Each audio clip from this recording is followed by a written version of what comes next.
Hello everyone, my name is Tricky Dicky.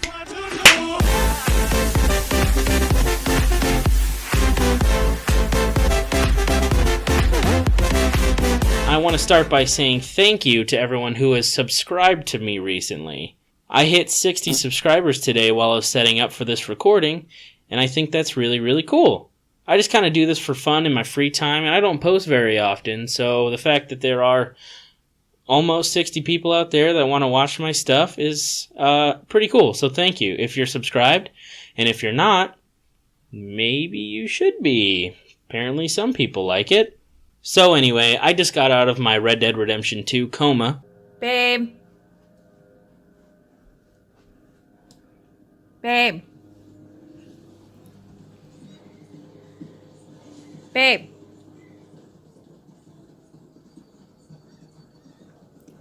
Oh.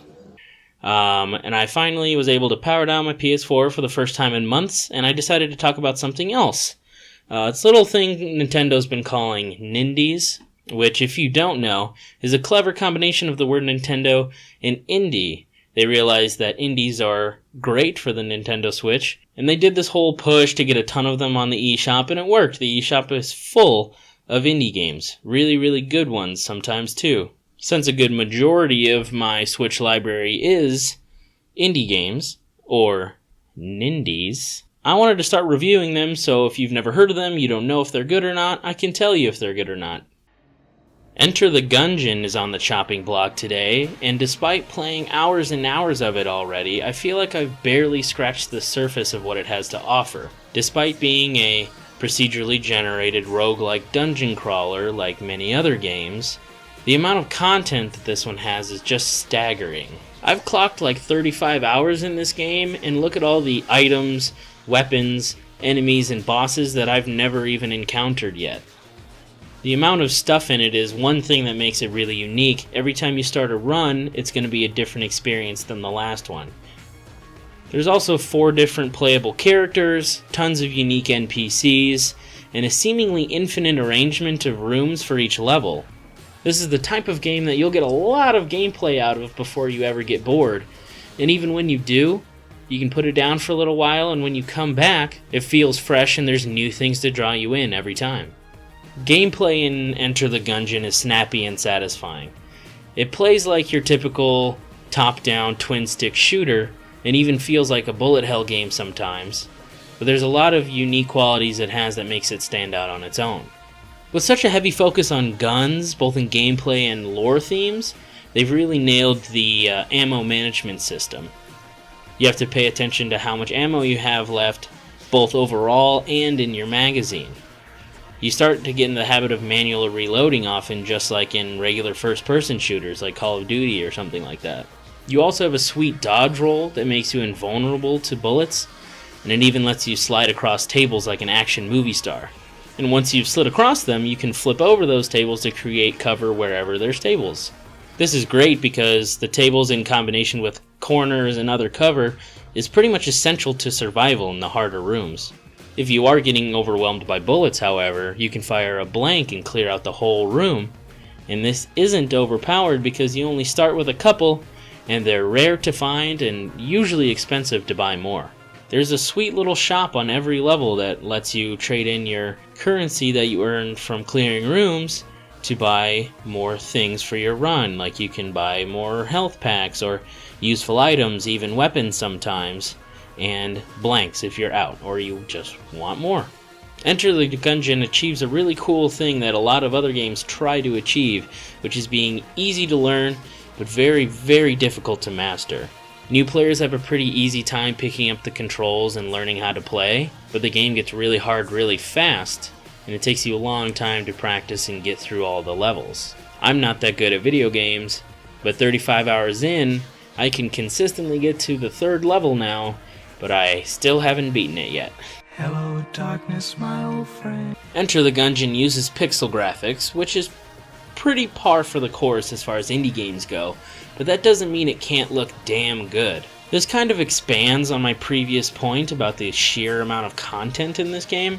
Every weapon, every item, every enemy, they all have unique art, both in-game and in the log, and the bosses not only do they have regular in-game sprites, but have cool animated intros when you first see them in-game, and then this cool title card appears, and they all have detailed art.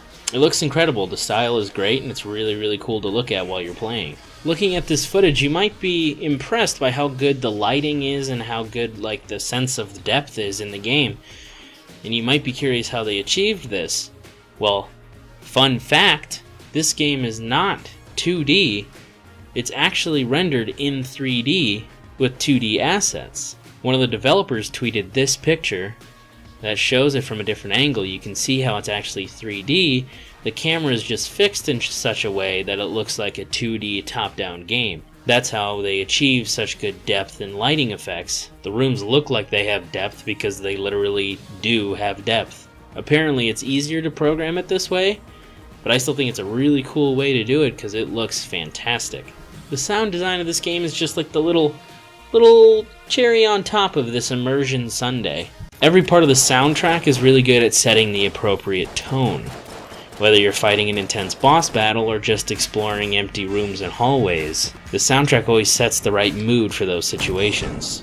The sound effects are also amazing, like doors opening, shells falling on the ground, explosions, reloading, and especially the gunfire.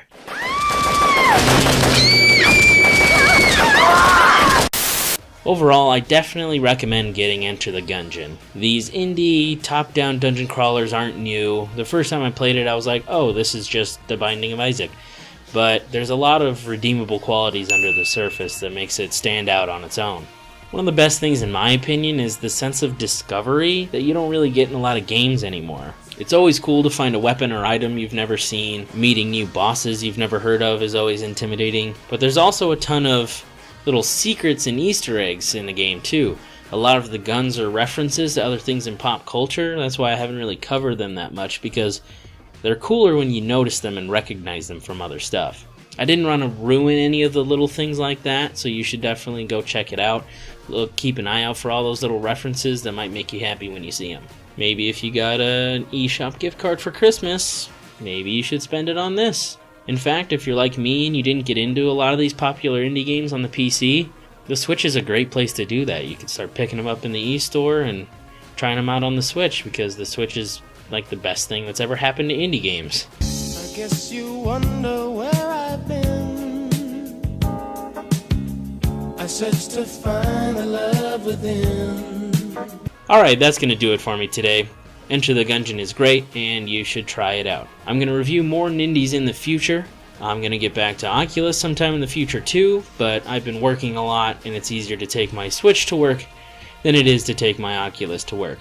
If you want to see my future reviews, however, make sure you subscribe to my channel, and click that bell icon so you're notified when I post a new video. I don't post very often. I certainly don't post every day, so YouTube's probably not gonna recommend my videos to you right off the bat, unless you have your notifications on. Do that so you don't miss my future videos. Click that like button if you liked my review, and let me know what you thought down below in the comments. Anyway, subscribe to PewDiePie, unsubscribe from T-Series, and I'll see you next time. Peace.